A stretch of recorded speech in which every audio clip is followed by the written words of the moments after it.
أقول وبالله التوفيق. الحمد لله الملك الجبار الواحد القهار، وأشهد أن لا إله إلا الله وحده لا شريك له رب السماوات والأرض وما بينهما العزيز الغفار.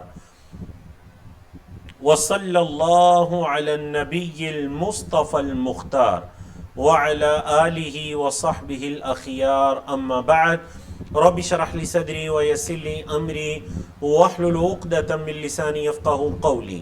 اللهم انفعنا بما علمتنا وعلمنا ما ينفعنا وزدنا علما. اللہ رب العزت کی توفیق سے نبی کریم صلی اللہ علیہ وسلم کی احادیث پر مشتمل جس کتاب کو ہم نے پڑھنے کا ارادہ کیا تھا، عمدۃ الاحکام، اس کی حدیث نمبر 331 ہے، اور نئی کتاب شروع ہو رہی ہے، کتاب القصاص، جو قصاص کا چیپٹر ہے۔ قصاص کہتے ہیں بدلہ لینا، قصہ یقص سے ہے، لفظی طور پر اس کا مطلب ہے کسی چیز کے پیچھے پیچھے جانا۔ تو گویا کہ قاتل کا پیچھا کیا جاتا ہے اس سے مقتول کے ورثاء کو بدلہ دلانے کے لیے، اس کی جان کے ذریعے یا دیت کے ذریعے۔ تو اس اعتبار سے اس کتاب کا نام کیا رکھے گا جی؟ کتاب القصاص۔ دین اسلام کے اندر ایک نفس کی، ایک جان کی اللہ کے ہاں بڑی اہمیت ہے۔ اتنی اہمیت ہے کہ اللہ کے رسول صلی اللہ علیہ وسلم نے فرمایا کہ لَزَوَالُ الدُّنْيَا أَهْوَنُ عَلَى اللَّهِ، دنیا پوری کی پوری ختم ہو جائے یہ بات اللہ کے ہاں کم ہے اس بات سے کہ ایک مسلمان کو قتل کیا جائے۔ پوری دنیا کا ختم ہو جانا، اس کی اتنی اہمیت نہیں جتنی کہ ایک مسلمان جان کی اللہ کے ہاں اہمیت ہے۔ اللہ اکبر۔ تو اس وجہ سے یعنی یہ شریعت اسلامیہ کا بہترین عدل ہے کہ دیکھیں، کوئی امیر ہے، غریب ہے، بڑا ہے، چھوٹا ہے، عورت ہے، مرد ہے، سب اللہ رب العزت کے ہاں برابر ہے۔ کوئی مرد کسی عورت کو قتل کرے گا، بدلے میں اس کو قتل کیا جائے گا۔ کسی بچے کو قتل کرے گا، بدلے میں اس کو قتل کیا جائے گا۔ نبی کریم صلی اللہ علیہ وسلم نے یہاں تک فرمایا کہ اگر ایک پورے علاقے والے، ایک پورے شہر والے کسی ایک قتل کے اندر شریک ہوں گے تو پورے شہر والوں کو اس قتل کے بدلے میں قتل کیا جائے گا۔ اور حکمت کیا ہے؟ اللہ رب العزت نے جو قرآن مجید کے اندر قصاص کی حکمت بتائی وہ یہ کہ اس سے پہلے یہ بتایا کتب علیکم القصاص فی القتلى، جو جن کو قتل کر دیا جاتا ہے ان کا قصاص تم پر فرض کیا گیا ہے۔ یعنی یہ میری اور آپ کی رائے کی بات نہیں ہے کہ دل کرے تو ٹھیک ہے، دل کرے تو نہیں، یہ اللہ کی طرف سے فرض ہے۔ کتبہ، بالکل جیسے روزوں کے بارے میں ہے کتب علیکم الصیام، بالکل اسی طرح کیا ہے جی؟ کتب علیکم القصاص، قصاص تم پر فرض کیا گیا ہے۔ پھر اللہ نے خود ہی قرآن مجید میں اس کی حکمت بتائی کہ وَلَكُمْ فِي الْقِصَاصِ حَيَاتٌ يَا أُولِي الْأَلْبَابِ، اے عقل والو تمہارے لیے قصاص میں زندگی ہے۔ حالانکہ عقل تو یہ کہتی ہے کہ دیکھیں ایک شخص کو قتل کر دیا جائے گا تو معاشرے سے ایک قاتل کی زندگی کم ہو جائے گی، تو اس کو کیسے زندگی کہا گیا؟ جی بالکل اس کو زندگی کہا گیا۔ کیسے کہا گیا؟ کیونکہ دیکھیں جب ایک شخص کو کسی قتل کے بدلے میں قتل کیا جائے گا تو پورا معاشرہ اس کے شر سے محفوظ ہو جائے گا۔ بعض علماء نے تو بڑی پیاری بات کی تھی کہ دیکھیں حتیٰ کہ وہ جو قاتل ہے نا اس کی جان بھی محفوظ ہو جائے گی۔ کیسے جان محفوظ ہو جائے گی؟ کیونکہ اگر قتل کے بدلے میں قتل نہیں کیا جائے گا تو پھر ہر شخص اٹھ کر دوسرے کو اس کی جان لینے کی کوشش کرے گا، اس کو نقصان پہنچانے کی کوشش کرے گا۔ تو اگر قاتل کو یہ پتہ ہوگا کہ میری بھی جان جا سکتی ہے تو وہ قتل کرنے سے رکے گا۔ تو اس کے اندر گویا کہ جو شخص اس گناہ کا عادی ہو چکا ہے کہ وہ دوسروں کی جان لے لیتا ہے، اس کا بھی اس کے اندر فائدہ ہے کہ اس کے اندر اس کی جان کی بھی حفاظت ہے۔ اللہ اکبر۔ تو اس لیے بڑا جامع ترین ایک قاعدہ اللہ نے بتا دیا کہ وَلَكُمْ فِي الْقِصَاصِ حَيَاتٌ يَا أُولِي الْأَلْبَابِ، اے عقل والو تمہارے لیے قصاص میں زندگی ہے۔ تم سمجھو یا نہ سمجھو، تمہارے لیے اللہ رب العزت نے اس میں زندگی رکھی ہے۔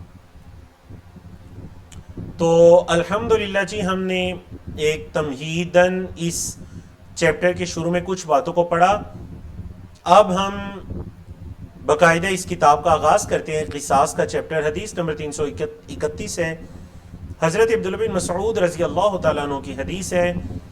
قال کہتے ہیں، قال نبی صلی اللہ علیہ وسلم، نبی کریم صلی اللہ علیہ وسلم نے فرمایا، لا یحل دم امرئ مسلم، کسی مسلمان کا خون حلال نہیں ہے، یشہد ان لا الہ الا اللہ وانی رسول اللہ، جو یہ گواہی دیتا ہے کہ اللہ کے علاوہ کوئی عبادت کے لائق نہیں اور میں محمد صلی اللہ علیہ وسلم اللہ کا رسول ہوں، اس کا خون حلال نہیں ہے، الا باحدی ثلاث، مگر 3 وجوہات کی بنا پر۔ یہ 3 وجوہات ایسی ہیں کہ ان کی بنا پر کسی بھی شخص کا خون حلال ہو جاتا ہے۔ ساتھ ساتھ شرح بھی کرتے جاتے ہیں، کس کے لیے حلال ہو جاتا ہے؟ شرعی نظام کے اندر، اسلامی ملک کے اندر خلیفہ کے لیے، یا جو قانون کی بالادستی کے ارادے ہیں ان کے لیے، جتنے بھی قانون کی بالادستی کے ادارے ہیں، انسٹیٹیوشنز ہیں، ان کے لیے حلال ہو جاتا ہے اس کا خون۔ یہ 3 صفات یا ان میں سے کوئی ایک صرف جس کے اندر ہوئی، یہ 3 اعمال، احدی ثلاثین، تینوں میں سے اگر کوئی ایک بھی ہوا تو اس کا خون حلال۔ نمبر 1، الثیب الزانی، ایسا شادی شدہ جو زنا کرے، ایسا شخص جو شادی شدہ ہے اور وہ زنا کے اندر واقع ہوا، اس کا خون حلال ہو جاتا ہے اگرچہ مسلمان ہے۔ اللہ اکبر۔ تو اس سے ہمیں اس گناہ کی وعید پتہ چلتی ہے کہ کتنی سخت وعید ہے اس گناہ کی، کہ اگر کوئی شخص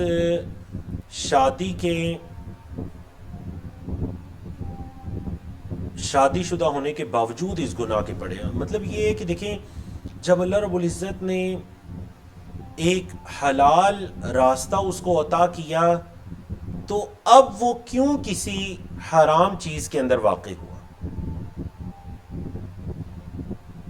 والنفس بالنفس، دوسری چیز یہ ہے کہ جان کے بدلے میں جان، اور یہ ہمارے موضوع سے متعلق ہے۔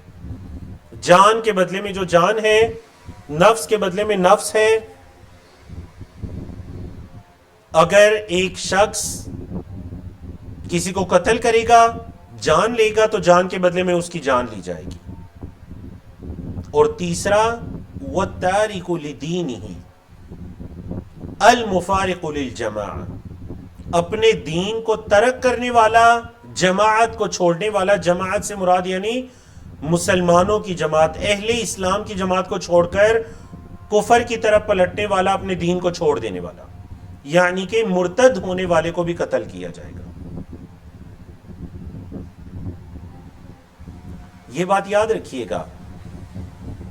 بعض لوگ یہ اعتراض کرتے ہیں نا کہ دیکھیں، مرتد کی سزا اسلام کے اندر قتل رکھی گئی ہے۔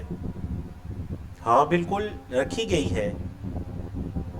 اصل بات یہ ہے کہ اسلام کسی کو بھی زبردستی اپنی دعوت قبول کرنے پر مجبور نہیں کرتا کہ کسی شخص کو زبردستی دین اسلام میں داخل کیا جائے۔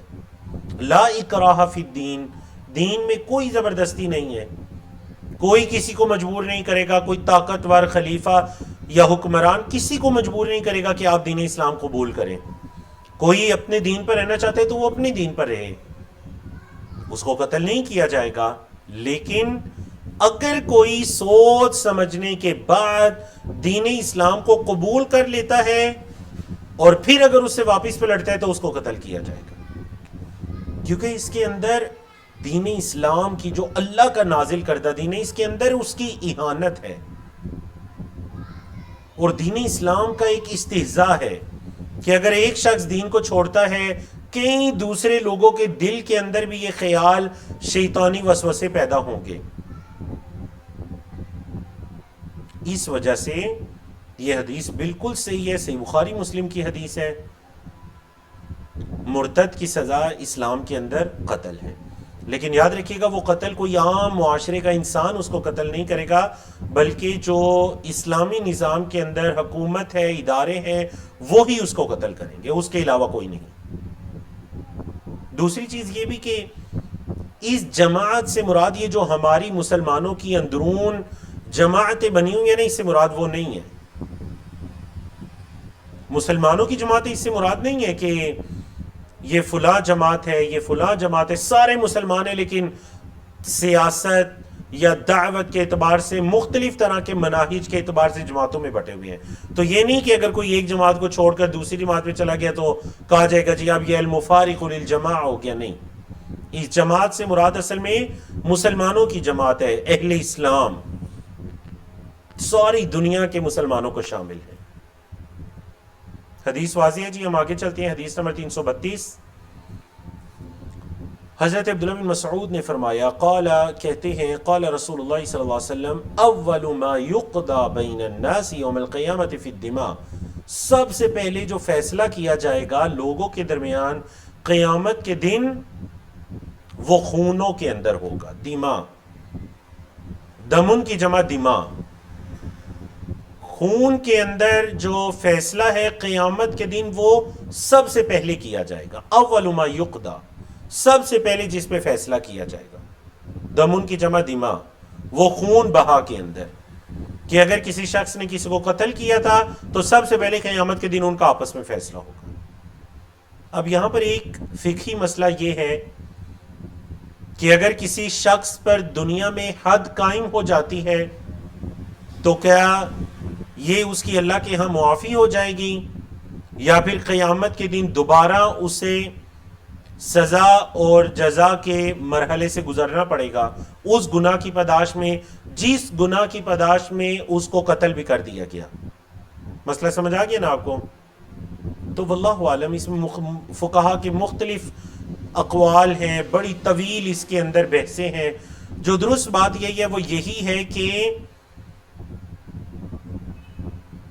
دنیا کے اندر جو حد کا قائم کرنا ہے یا دنیا کے اندر قصاص ہے، یہ دنیا کے اعتبار سے ہے، کیونکہ وہ جس شخص کو قتل کیا گیا وہ تو قتل ہو گیا، اس پر تو ظلم ہو گیا۔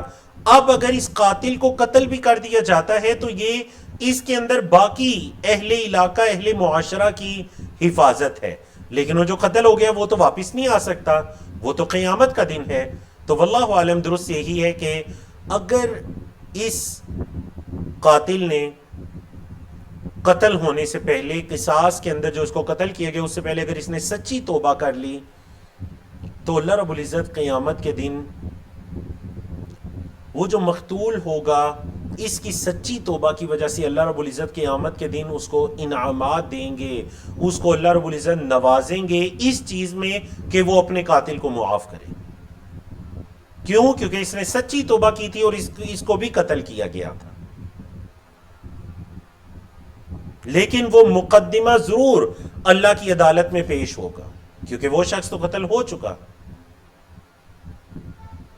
حدیث نمبر 333 کی طرف چلتے ہیں، اور یہ تھوڑی سی طویل حدیث ہے کیونکہ اس کے اندر ایک باقاعدہ واقعہ پیش آیا تھا، ایک پورا واقعہ ہے، اور مسئلے کو تھوڑا سا سمجھ بھی لیجیے۔ یہ جو حدیث ہے 333، اس حدیث کا ٹاپک ہے باب القسامہ۔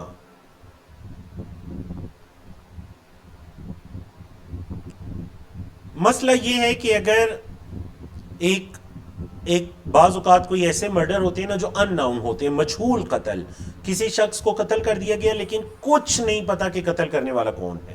اب ایسی حالت کے اندر شریعت کیا کہتی ہے؟ سمجھا کہ آپ کو مسئلے کی؟ تو شریعت یہ کہتی ہے کہ یہ جو شخص قتل ہوا مقتول، اس کے ورثاء کسی کو نامینیٹ کریں گے کہ جو فلاں شخص ہے نا، ہمیں پورا شک ہے مختلف شواہد دلائل کی بنیاد پر کہ اس شخص نے قتل کیا ہے، اور 50 لوگ قسم کھائیں گے، 50 لوگ مقتول کے ورثاء میں سے، اہل علاقہ میں سے، رشتہ داروں میں سے 50 لوگ قسم کھائیں گے کہ اسی نے اس کو قتل کیا، اس سے دیت لے کر دی جائے گی۔ اور اگر انہوں نے نامینیٹ تو کر دیا لیکن 50 لوگ قسم نہیں کھا رہے، تو وہ جس شخص کو نامزد کیا گیا پھر اس کے احباب میں سے اور اس علاقے کے لوگوں میں سے 50 لوگ قسم کھائیں گے کہ اس نے قتل نہیں کیا، تب جا کر وہ بری ہوگا۔ مسئلہ سمجھا گیا نا آپ کو؟ یہ شرعی حل ہے اس کا۔ اب ہم یہ حدیث لیتے ہیں جو کہ ایک طویل واقعہ ہے، 2 سلائیڈز کے اندر یہ حدیث ہے۔ عن سہل بن ابی حثمہ، سہل بن ابی حثمہ رضی اللہ تعالیٰ عنہ کی روایت، قال کہتے ہیں انطلق عبداللہ بن سہل ومحیصۃ بن مسعود الی خیبر، عبداللہ بن سہل اور محیصہ بن مسعود خیبر کی طرف گئے۔ اب وہی یوم صلح، اب ہوا اس طرح کے جو محیصہ ہیں یہود تھے، تو یہ دونوں گئے خیبر کی طرف، وہی یوم صلح، اور ان دنوں میں آپس میں ان کی بالکل صلح تھی، کوئی مسلمانوں کی یہود میں آپس میں تنازع جنگیں نہیں تھی، صلح صفائی تھی۔ فتفرقا، خیبر میں جا کر وہ دونوں الگ الگ ہو گئے۔ اب ایک واقعہ یہ ہوا کہ فاتا محیصہ الی عبداللہ بن سہل، محیصہ جو ہے وہ حضرت عبداللہ بن سہل کے پاس آئے، وَهُوَ يَتَحَشَّقُ فِي دَمِهِ قَتِيلًا، تو وہ اپنے خون میں لت پت تھے، بالکل آخری سانسیں لے رہے تھے اور اپنے خون کے اندر لت پت تھے، مطلب یہ کہ ابھی کسی نے ان کو قتل کرنے کی کوشش کی تھی۔ فدفنہ، فوت ہو گئے وہ، تو محیصہ نے ان کو دفن کیا۔ ثم قادم المدینہ، پھر وہ مدینہ آئے۔ فانطلق عبد الرحمن بن سہل، تو جو حضرت عبداللہ بن سہل کے بھائی تھے عبد الرحمن بن سہل، وہ اور محیصہ اور حویصہ، یہ تینوں لوگ، اچھا یہ محیصہ اور حویصہ کون ہے؟ ابن مسعود، یہ مسعود کے بیٹے ہیں۔ یہ تینوں لوگ نبی کریم صلی اللہ علیہ وسلم کے پاس آئے۔ فذهب عبد الرحمن يتكلم، تو جو عبد الرحمن بن سہل تھے نا، عبداللہ بن سہل کے بھائی، وہ ایک دم بات کرنے لگے، گفتگو کرنے لگے۔ فقال، تو آپ صلی اللہ علیہ وسلم نے فرمایا کبر کبر، کیا فرمایا جی؟ کبر کبر، کبر کبر کا مطلب ہے یہاں پہ بڑے کو بات کرنے دو، بڑے کو بات کرنے دو، مطلب عبد الرحمن تم چھوٹے ہو، محیصہ حویصہ یہ دونوں تم سے بڑے ہیں، ان کو بات کرنے دو۔ وَهُوَ أَحْدَثُ الْقَوْمِ، اور جو عبد الرحمن تھے وہ دن بالکل جوان تھے لیکن چھوٹی عمر کے تھے، بات ہے ان سے۔ فَسَكَتَ، تو وہ خاموش ہو گئے۔ فَتَكَلَّمَا، محیصہ اور حیصہ دونوں نے بات کرنا شروع کی۔ فقال، تو آپ صلی اللہ علیہ وسلم نے فرمایا اتحلفون وتستحقون قاتلکم او صاحبکم، آپ صلی اللہ علیہ وسلم نے ان سے پوچھا کہ کیا تم قسم کھاتے ہو پھر تم حقدار ٹھہرو گے اس قتل کرنے والے کے یا اپنے ساتھی کے؟ قالوا، انہوں نے کہا وَكَيْفَ نَحْلِفُ، اے اللہ کے رسول ہم کیسے قسم کھا سکتے ہیں؟ وَلَمْ نَشْهَدْ وَلَمْ نَرَى، نہ تو ہم اس جگہ موجود تھے اور نہ ہی ہم نے دیکھا کہ کس نے قتل کیا ہے، تو ہم کیسے قتل کھا سکتے، ہم کیسے قسم کھا سکتے ہیں؟ قال، آپ صلی اللہ علیہ وسلم نے فرمایا فَتُبْرِئُكُمْ يَهُودُ بِخَمْسِينَ يَمِينًا، اچھا اگر تم بھی قسم نہیں کھاتے تو پھر ایسے ہوگا کہ یہود 50 قسمیں کھا کر بری ہو جائیں گے۔ تم اگر قسمیں نہیں کھاؤ گے، اوپر سے میرے منہ سے نکلا کہ محیصہ جو ہے وہ یہود سے تھے، وہ یہود سے نہیں تھے، محیصہ بھی مسلمانوں میں سے تھے، لیکن وَهُمْ يَوْمَئِذٍ صُلْحٌ کا مطلب یہ ہے کہ خیبر میں یہود موجود تھے لیکن اس وقت صلح صفائی تھی۔ یہ کچھ صحابہ وہاں پر گئے، دیر بعد تجارت، کھیتی باڑی یا وہاں کام کاج کے لیے، کیونکہ خیبر میں بڑی کھجوروں کے باغات، کام کاج، کھیتی باڑی وہاں بہت تھی۔ تو آپ صلی اللہ علیہ وسلم نے انہیں فرمایا اگر تم قسم نہیں کھاؤ گے کہ عبداللہ بن سہل کو یہود نے قتل کیا ہے تو پھر یہود 50 قسمیں کھا کر بری ہو جائیں گے۔ قالوا، فقالوا، تو ان تینوں نے کہا، عبد الرحمن، محیصہ، حویصہ نے کہا کیف نأخذ بأیمان قوم کفار، اے اللہ کے رسول صلی اللہ علیہ وسلم کافر قوم کی قسمیں ہم کیسے لے سکتے ہیں؟ مطلب یہ ہے کہ دیکھیں وہ کافر ہیں یہود، وہ تو قسمیں کھا لیں گے، مطلب یہ کہ دیکھیں وہ آپ کبھی تو کفر کرتے ہیں، انکار کرتے ہیں، دین اسلام کے ساتھ کفر کرتے ہیں، تو ان کے لیے 50 قسمیں کھانا کون سی بڑی بات ہوگی؟ تو آپ چونکہ ایک مسلمان کا قتل ہوا تھا، آپ صلی اللہ علیہ وسلم مسلمانوں کے حکمران ہیں، فعقلہ النبی صلی اللہ علیہ وسلم عندی، تو آپ صلی اللہ علیہ وسلم نے اپنے پاس سے بیت المال وغیرہ سے، جس کی تفصیل آگے آ رہی ہے، آپ صلی اللہ علیہ وسلم نے ان کا قصاص ادا کر دیا، ان کی دیت ادا کر دی، 100 اونٹ دیت ان کی ادا کر دی ان کے ورثاء کو، عبد الرحمن بن سہل اور دیگر ورثاء کو۔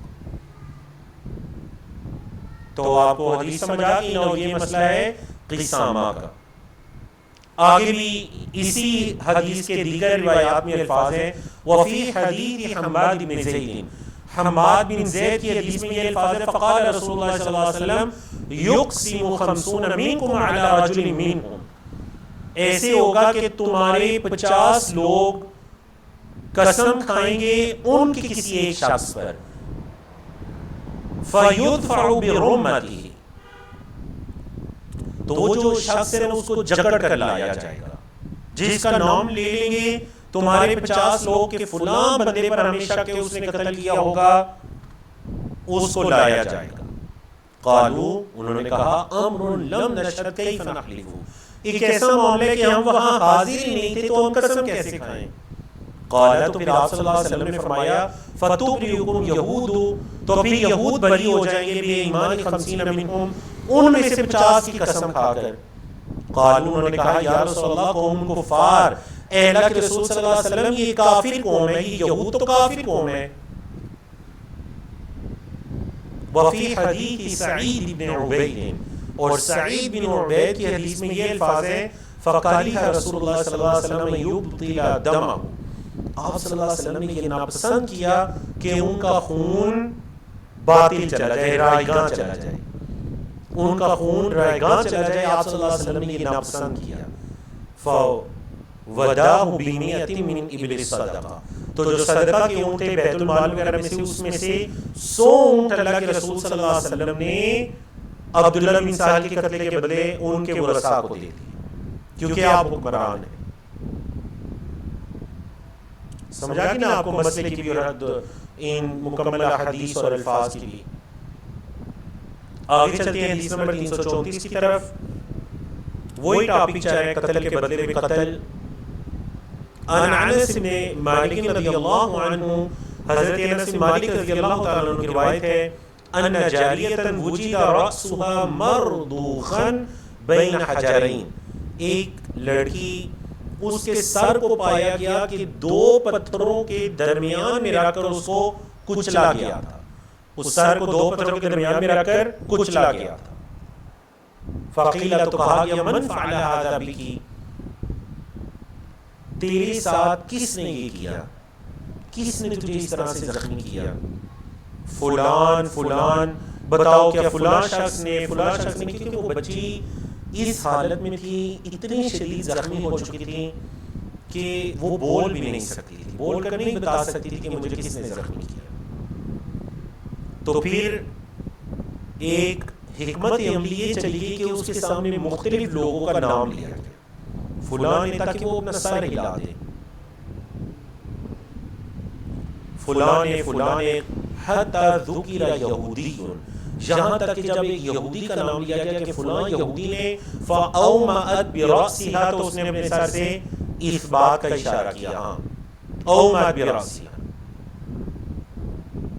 تو اس حدیث سے یہ بھی پتہ چلتا ہے نا کہ ایک تو یہ حرص کہ ایک مسلمان کا ایک شخص کا قتل بھی رائگاں نہ جائے، نمبر 2 حکمت عملی، قاتل تک پہنچنے کے لیے ہر طرح کی ہر ممکنہ کوشش کی جانی چاہیے۔ اور تیسرا جو اہم ترین مسئلہ ثابت ہوتا ہے وہ دیکھیں، وہ یہ ہے کہ اشارے سے بھی شرعی احکام ثابت ہو جاتے ہیں۔ اشارہ سمجھائیے آپ کو، اشارے سے شرعی احکامات ثابت ہو جاتے ہیں۔ بچی نے اشارہ کیا، فَأُخِذَ الْيَهُودِيُّ فَاعْتَرَفَ، تو یہودی کو پکڑا گیا اور اس نے اعتراف کیا. فَأَمَرَ رسول اللہ صلی اللہ علیہ وسلم، تو اللہ کے رسول صلی اللہ علیہ وسلم نے حکم دیا ان یرد رأسه بین حجرین، کہ بالکل اسی طرح دو پتھروں کے درمیان رکھ کر اس کے سر کو کچلا جائے. اللہ اکبر. کوئی ظلم نہیں ہے اس پر، کیونکہ اس نے بھی اسی طرح اس بچی کو قتل کیا. اس نے ترس نہیں کھایا تو اس پر ترس نہیں کھایا جائے گا. اسی کے اندر باقی تمام لوگوں کی جانوں کی حفاظت ہے. اگر کوئی اٹھا اور اس نے کہا جی رحم کھانا چاہیے، تو حل جزاء الاحسان الا الاحسان، احسان کا بدلہ احسان ہے، قتل کا بدلہ تو قتل ہے. جس طرح سے قتل کیا شریعت اسلامیہ کا قانون ہے کہ اسی طرح سے قتل کیا جائے گا.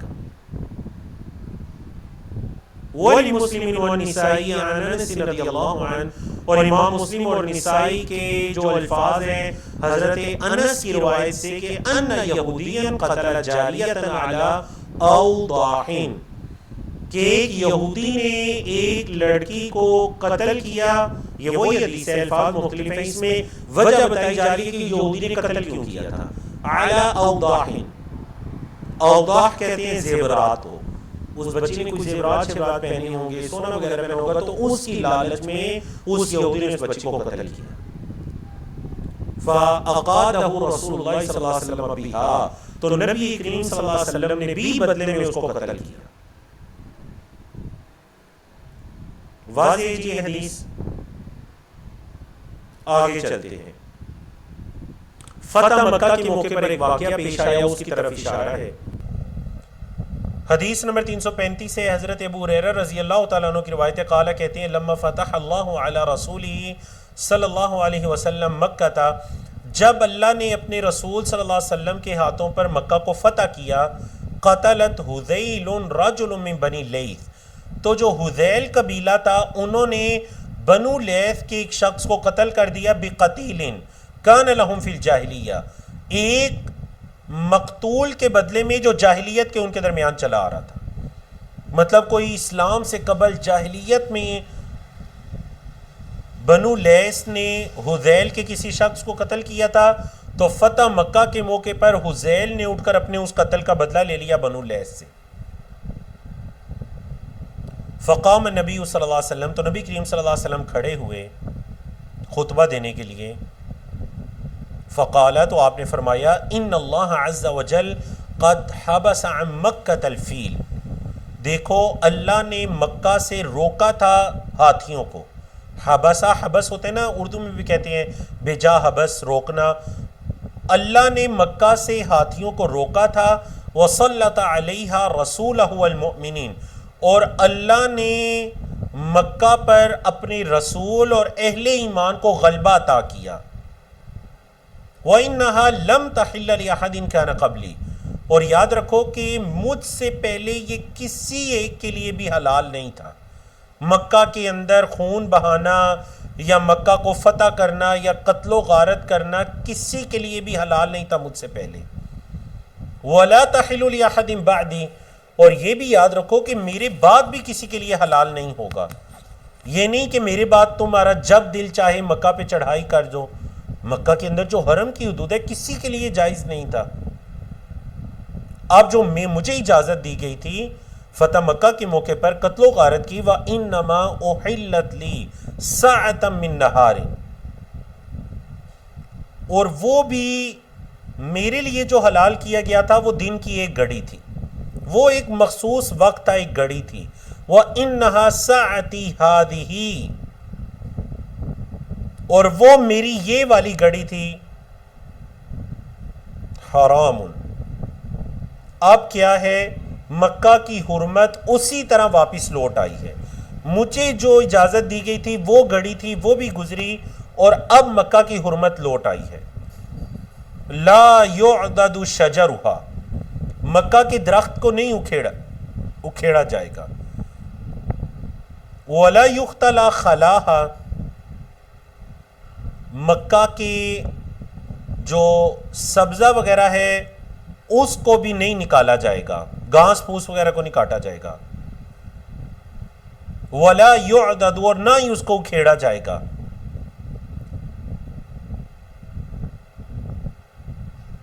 اب یہاں پر نا حدیث کے معذرت سے کچھ الفاظ مجھے لگ رہا ہے کہ ایک شاید لائن نا سلائڈز کے بناتے ہوئے رہ گئی ہے، کیونکہ وہ حدیث کے کچھ الفاظ اس طرح تھے، بلکہ میں کھول بھی لیتا ہوں تاکہ ہم پورے وہی الفاظ پڑھیں۔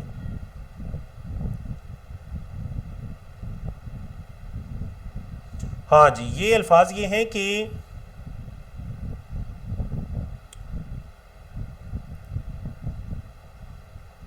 واللہ عالم کہ وہ الفاظ کیسے رہ گئے، شاید سلائڈز کے بناتے ہوئے، اللہ ہم سے درگزر فرمائے۔ میں وہ پڑھ دیتا ہوں۔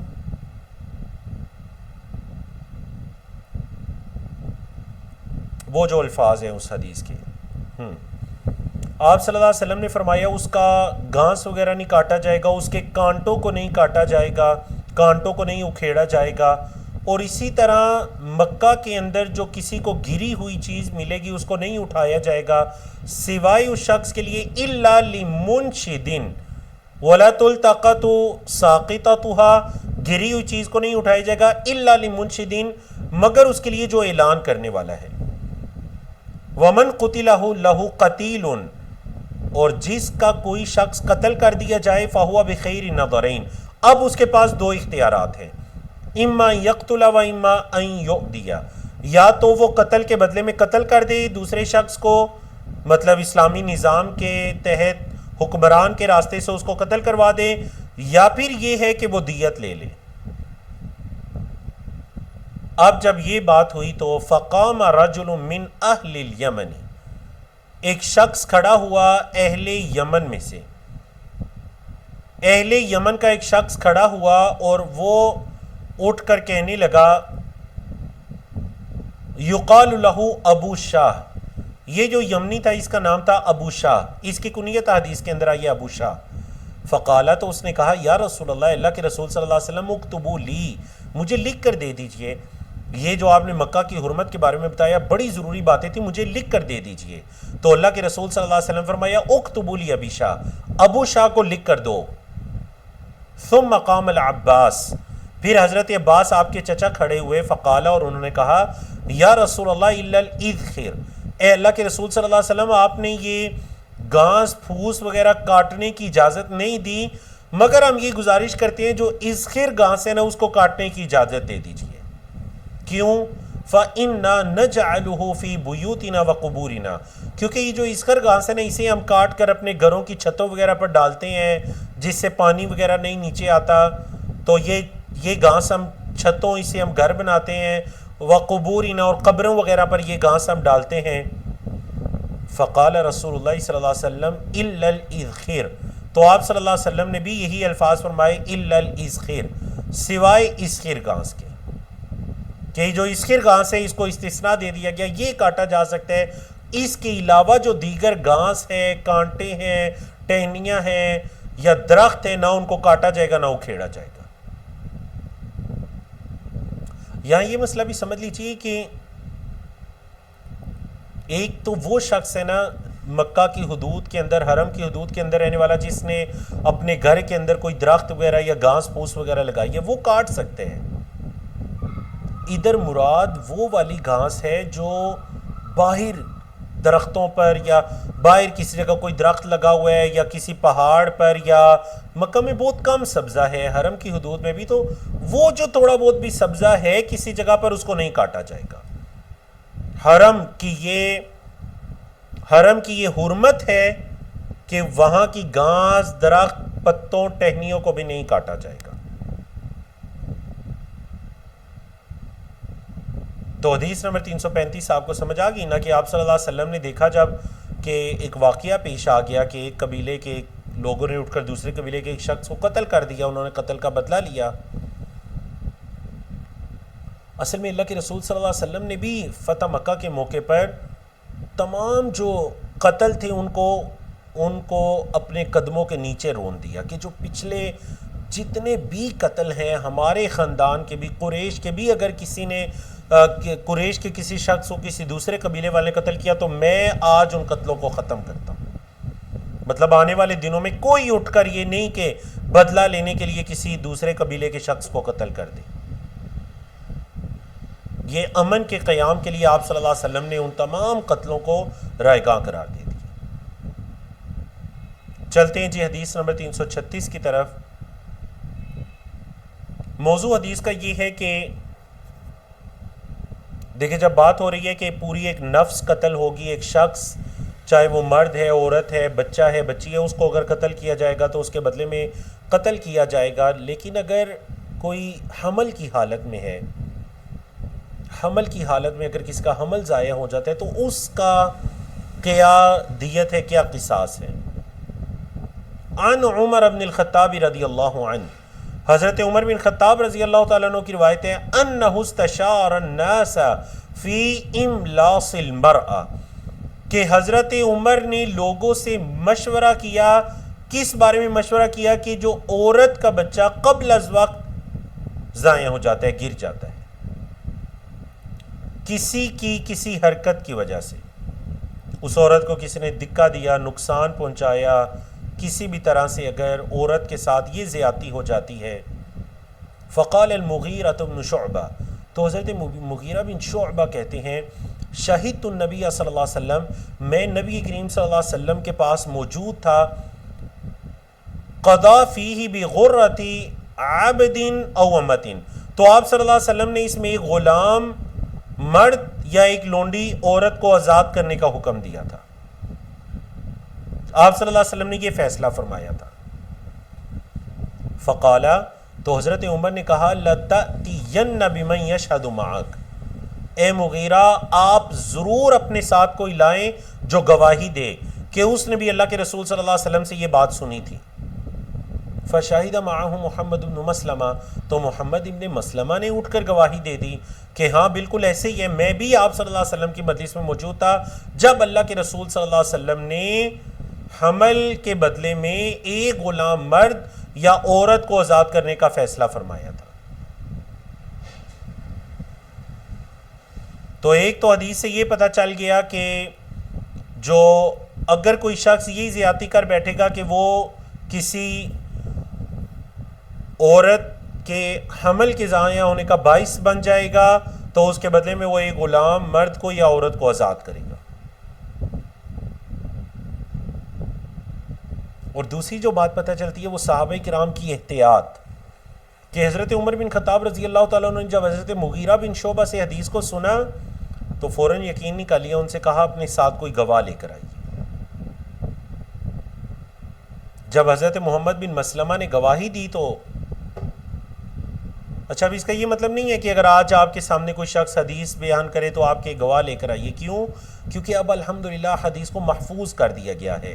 اس وقت جو حدیث کا مجموعہ تھا وہ مسموعی تھا، وہ صحابہ کی یادداشت میں تھا، اس لیے پوچھا جاتا تھا کہ چلیں ایک شخص نے سنا، غلطی کا امکان ہے تو کسی دوسرے نے بھی سنا یا نہیں سنا تو بات پختہ ہو جاتی۔ لیکن اب جب کہ حدیث کتب کے اندر لکھ دی گئی ہیں اسناد کے ساتھ اور وہ محفوظ ہو چکی ہیں، تو اب اگر کوئی ایک شخص آپ کو حدیث بیان کرتا ہے اور آپ کو پتہ ہوتا ہے کہ یہ بالکل اتھینٹک ریسورس سے حدیث میری ہے تو پھر آپ کو اس پر یقین کر لینا چاہیے۔ یہ نہیں کہ آپ کے لازمی 2-3 لوگ اٹھ کر کہیں گے تو پھر ہی میں حدیث کو مانوں گا، نہیں۔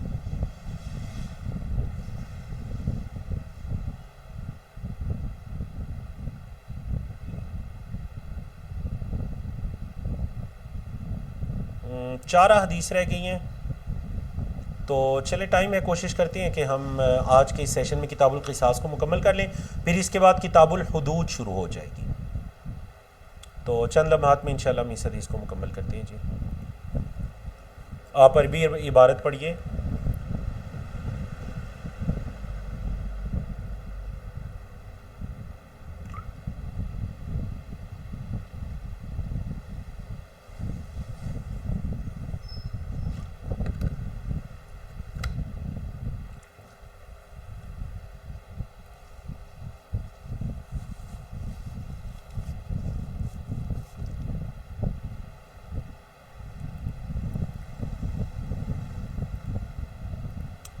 جی بارک اللہ فیکم۔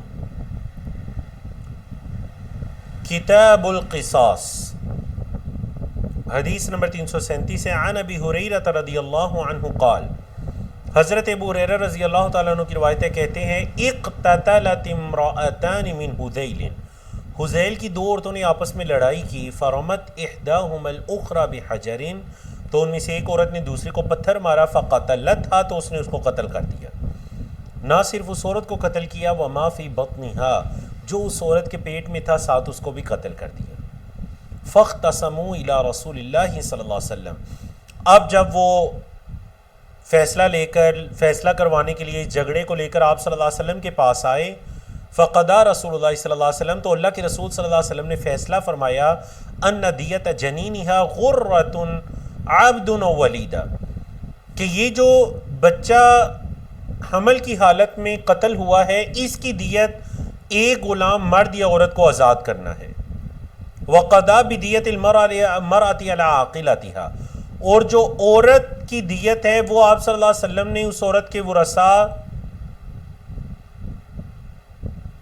یعنی جو مقتولہ عورت کی دیت قاتلہ عورت کے قرابت داروں کے، اس کے رشتہ داروں کے ذمے ہے۔ قاتلہ عورت کے جو رشتہ دار ہیں وہ اس مقتولہ عورت کو دیت پوری کر کے دیں، اس کے ورثاء کو 100 اونٹ۔ وَوَرَّثَهَا وَلَدَهَا، اور آپ صلی اللہ علیہ وسلم نے اس مقتولہ عورت کا وارث اس کے لڑکے کو بنایا۔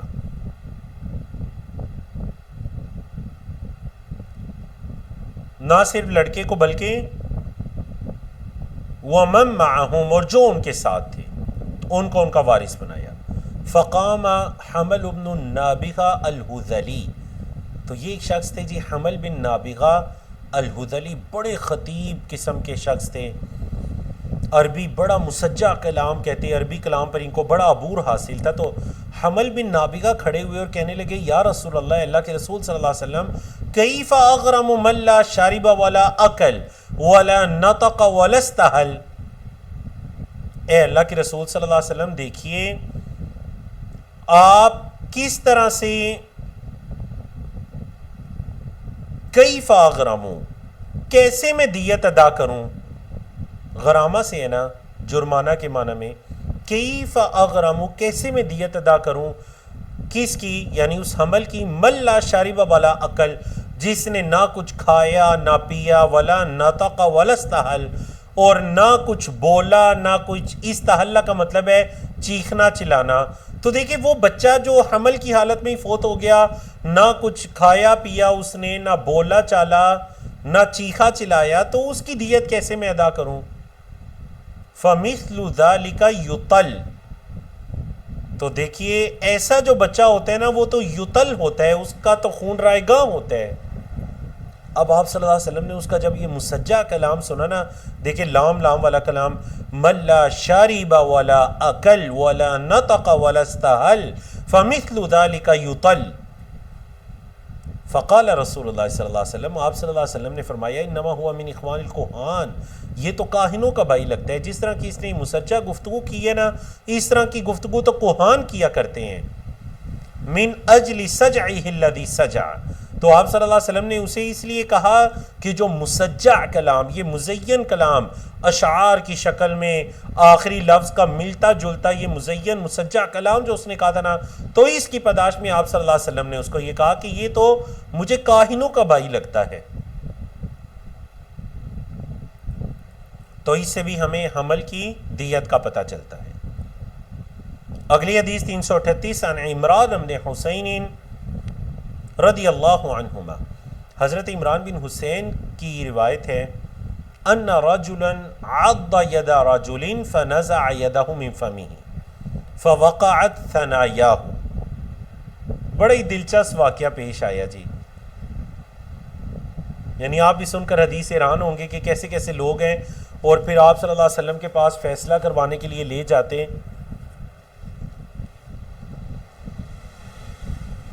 آج بھی نہ یقین جانے کہ کچھ ایسے مسائل آتے ہیں کچھ لوگ پوچھنے کے لیے، کچھ ایسے، مطلب اگر وہ اپنے نفس سے بھی پوچھے نا تو ان کا نفس بھی ان کو جواب دے گا کہ اس میں حل کیا ہے، لیکن وہ ایک ہوتا ہے نا کسی کے کندھے پر بندوق رکھ کے چلانا، وہ بعض اوقات ہوتا ہے اس طرح کہ انہوں نے کوئی چیز حلال یا حرام کروانی ہوتی ہے اور وہ چاہتے ہیں ہم نہ کریں، کسی عالم کے کندھے پر ہی بندوق رکھیں ہم۔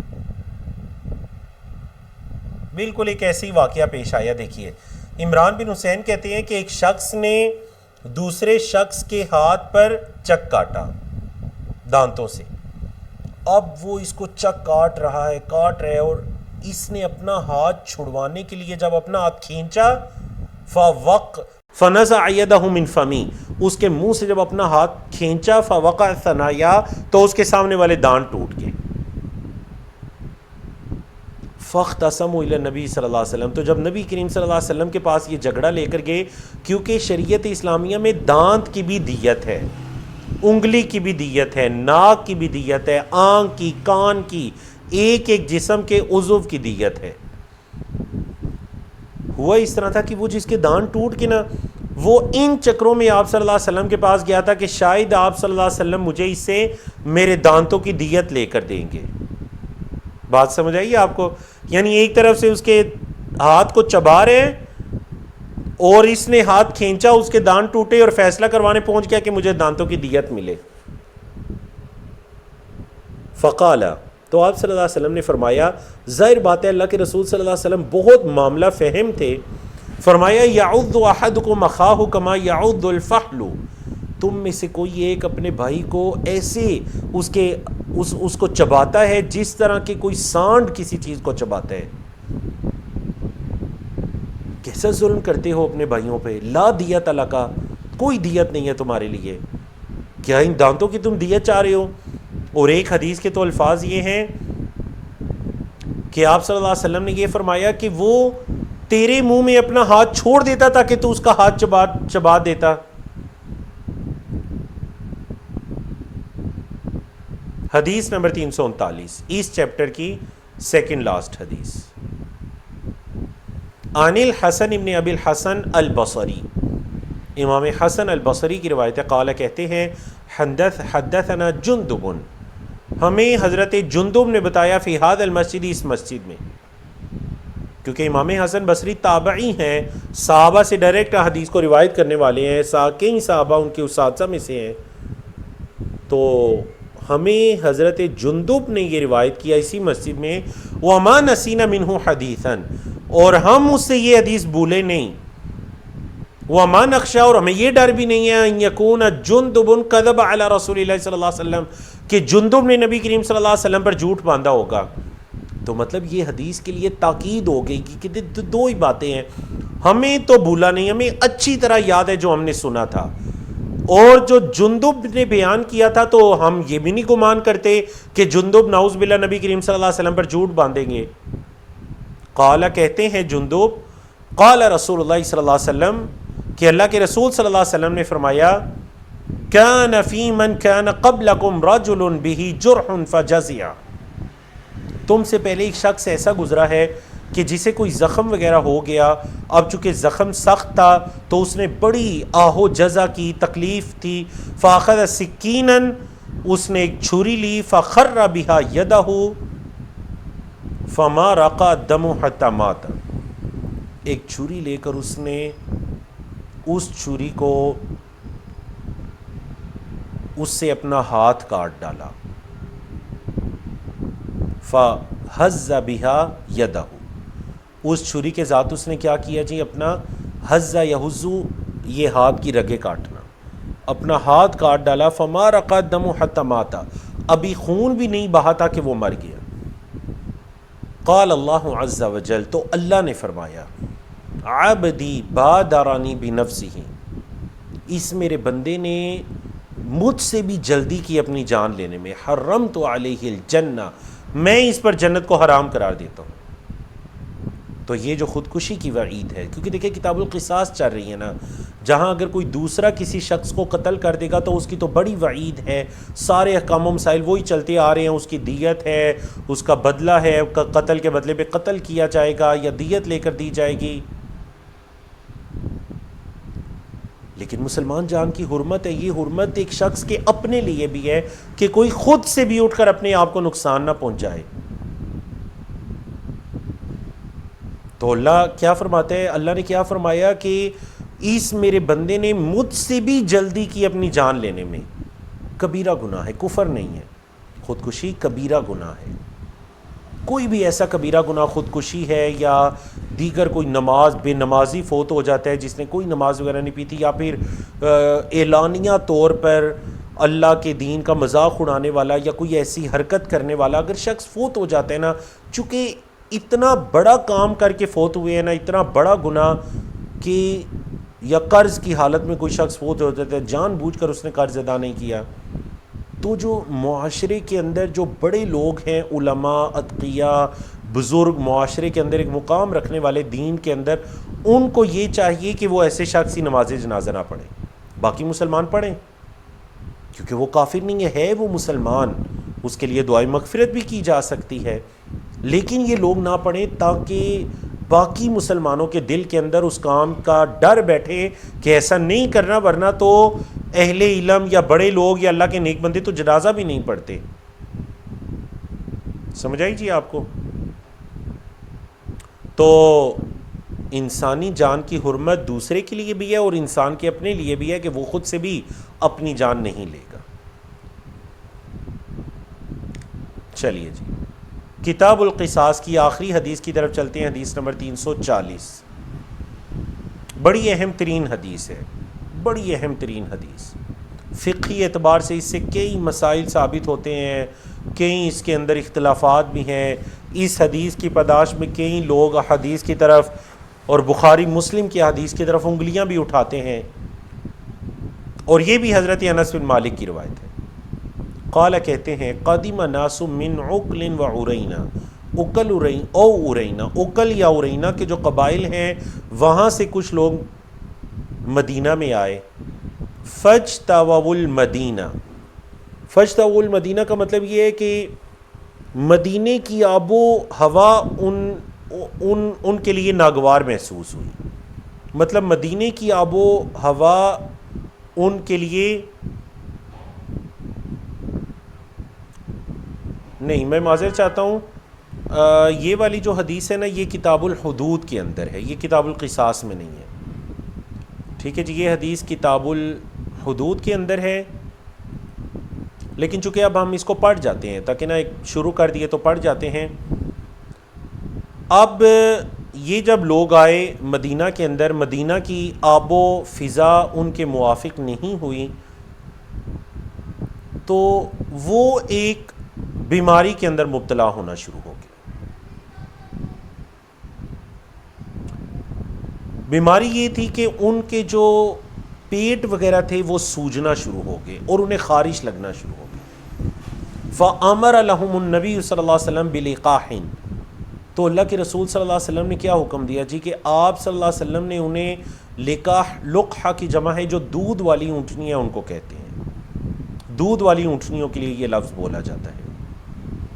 آپ صلی اللہ علیہ وسلم نے دودھ والی اونٹنیوں کا حکم دیا، کیا حکم دیا؟ وَأَمَرَهُمْ، انہیں یہ حکم دیا کہ أَن يَشْرَبُوا مِنْ أَبْوَالِهَا وَأَلْبَانِهَا، کہ یہ جو دودھ والی اونٹنیاں ہیں ان کے پیشاب اور ان کے دودھ وہ پئیں۔ فَانْطَلَقُوا، تو وہ چلے گئے، مدینہ سے باہر انہیں حکم دے دیا کہ مدینہ سے باہر تھوڑے سے چلے جائیں اور وہاں پر جا کر وہ اونٹنیوں کا دودھ وغیرہ پئیں، ان کے پینے سے کیا ہوگا؟ انہیں شفا ملے گی، کیونکہ قدیم زمانے سے اونٹ کے دودھ وغیرہ کے اندر شفا ہوتی ہے۔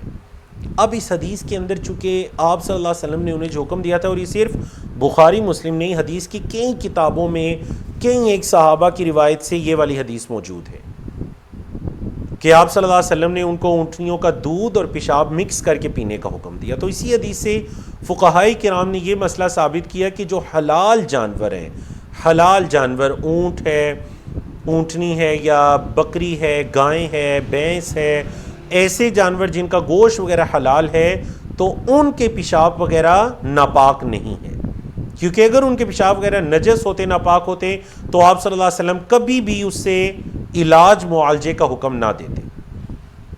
اب دوسری بات یہ بھی نہیں ہے کہ اگر وہ نجس نہیں ہے، کہ اگر وہ نجس نہیں ہے تو پھر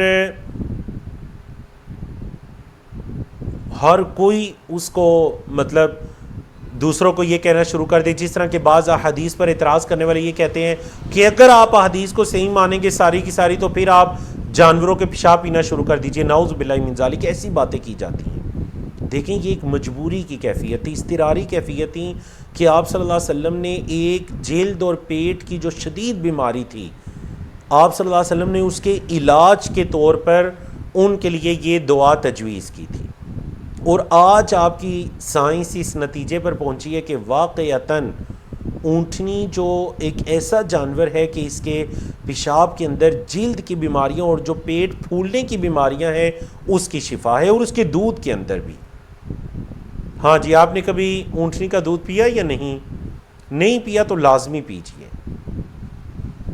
یہ دودھ شفا والا ہے، خاص کر جو پیٹ وغیرہ کی بیماریاں ہیں اس کی شفا ہے۔ ہم نے ایک مرتبہ پیا تھا الحمدللہ، نہیں ایک مرتبہ نہیں، زیادہ مرتبہ الحمدللہ، ریاض کے اندر بھی اور مدینہ منورہ کے اندر بھی۔ ایک مرتبہ ہم صحرا میں چلے گئے، دور جہاں پر لوگ اونٹ وغیرہ رکھتے ہیں، تو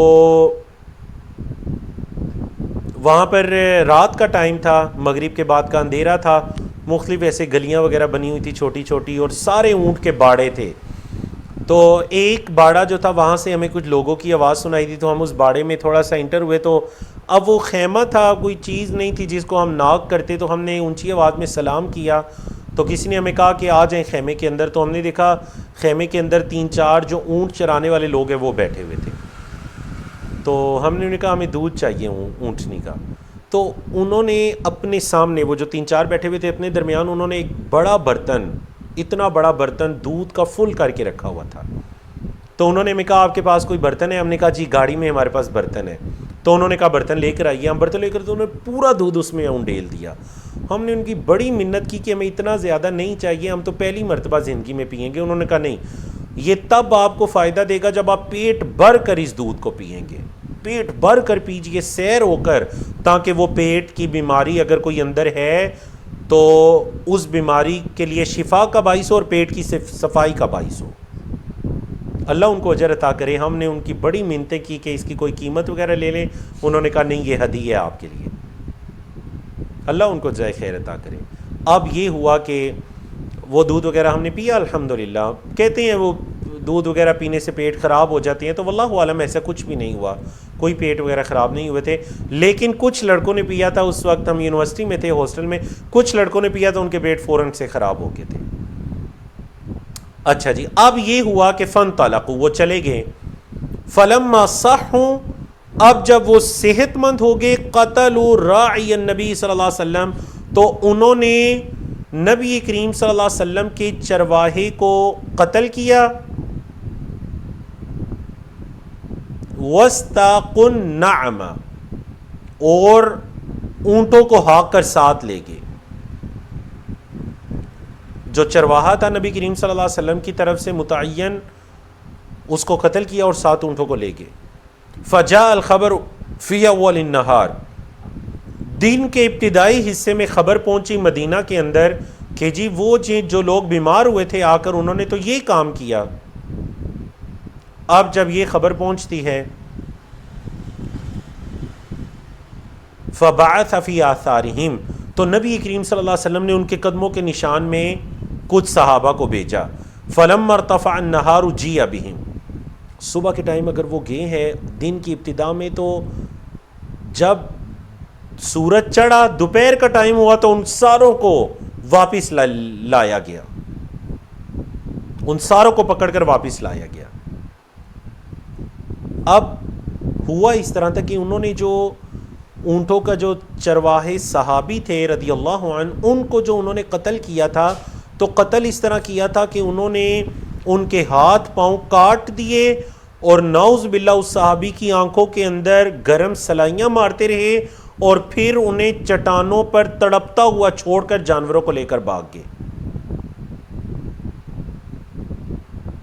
اب جب یہ شخص آئے، کئی لوگ تھے، تو نبی کریم صلی اللہ علیہ وسلم نے امر بہ، حکم دیا، فقطعت ایدیہم وارجلہم من خلاف، انہوں نے چرواہے کا ایک ہاتھ اور ایک پاؤں کاٹا تھا، تو نبی کریم صلی اللہ علیہ وسلم نے حکم دیا کہ ان کے بھی ایک ہاتھ اور ایک پاؤں کاٹ دیے جائیں۔ من خلاف کا مطلب ہے کہ مختلف سمتوں سے، یا اس حدیث کے اندر فَأَمَرَ بِقَطْعِ أَيْدِيهِمْ وَأَرْجُلِهِمْ، ان کے ہاتھوں اور پاؤں کو کاٹنے کا آپ صلی اللہ علیہ وسلم نے حکم دے دیا۔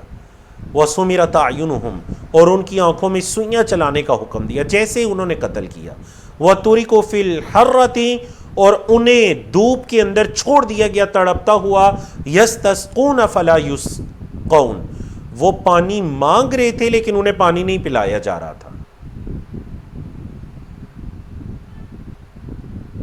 قال ابو قلابہ، حدیث کے آگے یہ الفاظ بھی ہیں جو سلائیڈز میں نہیں ہے، کہ ابو قلابہ کہتے ہیں فَهَؤُلَاءِ سَرَقُوا وَقَتَلُوا فَكَفَرُوا بَعْدَ إِيمَانِهِمْ، ان لوگوں کے کئی ایک اعمال جمع ہو گئے تھے، ایک تو انہوں نے چوری کی، دوسرا انہوں نے قتل کیا، تیسرا انہوں نے کفر کیا۔ یہ جب مدینہ میں آئے تھے تو انہوں نے اسلام قبول کر لیا تھا، تو اسلام کو بھی چھوڑا، تو 3 گناہ اکٹھے ہو گئے۔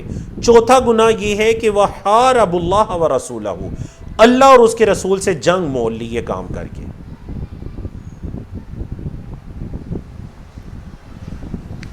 تو ان 4 گناہوں کی، ایک اونٹ چوری کر کے لے گئے، چرواہے کو قتل کر دیا، دین اسلام کو چھوڑ کر مرتد ہو گئے، اور اللہ اور اس کے رسول سے جنگ مول لی۔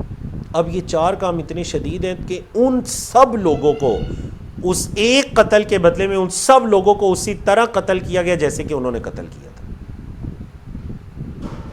یہاں یہ حدیث اس چیز کی بھی دلیل ہے نا کہ اگر کئی لوگ ایک قتل کے اندر شریک ہو جائیں گے تو ان کئی لوگوں کو اسے ایک قتل کے بدلے میں قتل کر دیا جائے گا۔